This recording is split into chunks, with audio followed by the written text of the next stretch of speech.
پاکستان ٹیلی communication authority (PTA) نے national cyber crime investigation agency (NCCIA) کی سفارش پر پاکستان میں 46 جوا اور فاریکس ایپس پر پابندی عائد کر دی۔ ترجمان NCCIA کے مطابق پاکستان میں 46 جوا اور فاریکس ایپس پر پابندی عائد کر دی گئی۔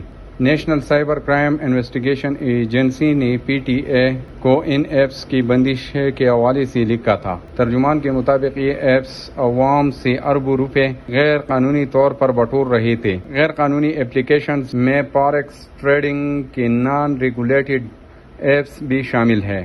شہریوں کا ذاتی ڈیٹا اور موبائل نمبر کی تفصیلات دینے والے ایپس بھی شامل ہیں۔ ترجمان NCCIA کے مطابق کئی ایپس شہریوں کا پرسنل ڈیٹا اور سیم معلومات غیر قانونی طور پر اکٹھا کر رہے تھے۔ ان ایپس سے جوا اور جلد امیر بننے کے لالچ نے نوجوانوں کو گمراہ کیا۔